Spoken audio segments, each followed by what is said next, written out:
Moi, ce que je pense, c'est que la problématique de ta demande vient du devoir.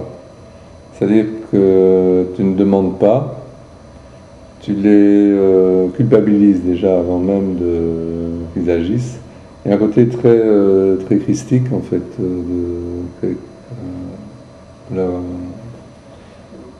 de cette façon d'aborder et de demander. C'est en disant directement, tu te mets à la place de l'autre. Tu dis pas, j'aimerais, que pensez-vous qu'on pourrait faire pour changer le monde? Est-ce que vous êtes d'accord qu'il faut changer des choses? Est-ce que vous ne pensez pas qu'il faudrait essayer de changer des choses? Voilà. Finalement, c'est ça que tu leur demandes. Mais c'est pas ça que tu leur dis. Tu leur dis, tu prends leur place et tu leur donnes mauvaise conscience en disant, je dois changer le monde. C'est-à-dire que la personne qui intercepte déjà ton message, elle est mise en cause déjà. Hein? C'est vraiment lui dire, toi tu ne fais rien, alors que tu devrais. Alors que tu devrais. Et je pense que cette interpellation, c'est comme un flic en fait. T'as tout de mal à la place du flic là. Je dois passer le feu au vert. Mais je t'emmerde. Je t'emmerde, sale flic de connard. Moi, si j'ai envie de le passer au rouge, je paierai l'amende, mais si j'ai envie, je vais le passer. Et s'il y en a un autre qui passe en même temps que toi, enfin, ils sont pas tous connards quand même, les flics. Ouais. Mais oui, mais je pense que c'est clair pour moi que c'est pas on va discuter sur ce qui va pas ou on va discuter comment faire. Non, ici c'est clé sur, la clé sur la porte. C'est un kit. C'est une action. D'accord. C'est une action. On ne vient pas discuter des problèmes.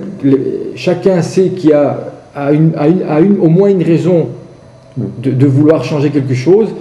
Moi je dis, manifestons déjà une volonté de changement en cliquant. Oui. Mais là tu ne vas pas plus loin que les indignés qui... Si, puisque moi je regarde à long terme, je dis quelle est la façon la plus simple de manifester une volonté de changement.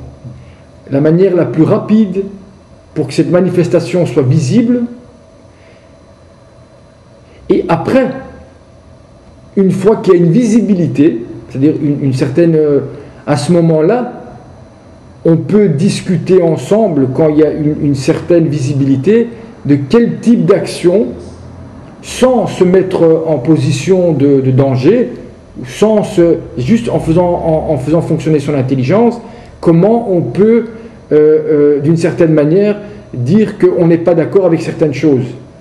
Exemple, si cette page, comme il y a des centaines de pages sur Facebook, arrive à 1 ou 2 millions de j'aime, imagine que dans ces 2 millions de j'aime, il y a même 200 000 personnes qui à un moment décident d'éteindre leur télévision, eh bien, tu as clairement un impact sur Et pourtant, c'est toujours une action que tu fais qu'avec un doigt.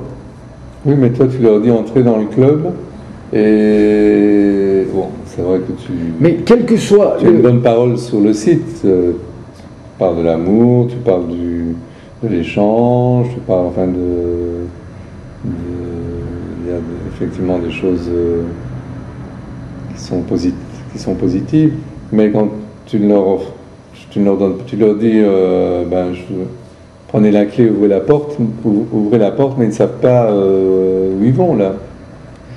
Mais oublions, restons simplement dans où est-ce que tu les emmènes là? Je comprends qu'ils puissent avoir peur de l'inconnu. Quand tu dis on va éteindre la télé, c'est précis, c'est un acte. Éteignons la télé un jour par semaine. Oui. C'est un acte. C'est un acte, mais c'est quelque chose. Soit tu peux décider d'y participer ou pas. Mais ils ont le choix, comme ils ont le choix de partager ou pas. C'est-à-dire que le concept de la page est totalement démocratique, puisque à tout moment, toute action est décidée par un certain nombre de personnes. Mais à aucun moment, tu peux en vouloir à un certain nombre de personnes qui adhèrent à cette volonté de changement de ne pas bouger. Donc, plus démocratique que ça, c'est difficile, puisque même cette volonté de changement est totalement soumise à la dépendance de la personne qui va bouger ou pas son doigt. Mais... Alors à tout moment, même s'il rentre dans l'appartement et il dit moi je n'ai pas envie de rentrer là, eh ben, il arrête de cliquer. Il a déjà toi tu l'as fait rentrer alors que tu lui as pas encore dit ce qu'il y a dans l'appartement presque. Si je dois changer le monde, clique et partager. Si tu veux changer le monde, partage. Partage cette volonté de changement. Ça commence par ça. Toute action commence, on commence par le début. Au début, il y a quelqu'un qui a une volonté et qui la manifeste, soit verbalement, soit par écrit, soit par un geste. Et moi, j'ai lié les trois en un. J'ai dit... Oui, on peut changer le monde et on peut par exemple construire plus de prisons, éradiquer une religion, c'est changer le monde aussi. Oui, mais il faut savoir de quelle manière on veut changer le monde. Mais moi, si moi je dis, il faut changer le monde, il faut mettre tous les PD en prison, c'est changer le monde. Est-ce que c'est ça que tu veux mais peut-être que c'est important de dire que le jeu... Non. Et quel monde veut-on? Mais changer, un train qui va à 300 km/h contre un mur, avant de se poser la question où allons-nous après, on arrête d'abord le train. Et une manière d'arrêter le train, c'est déjà de faire en sorte que cette page soit populaire. C'est déjà appuyer sur le frein.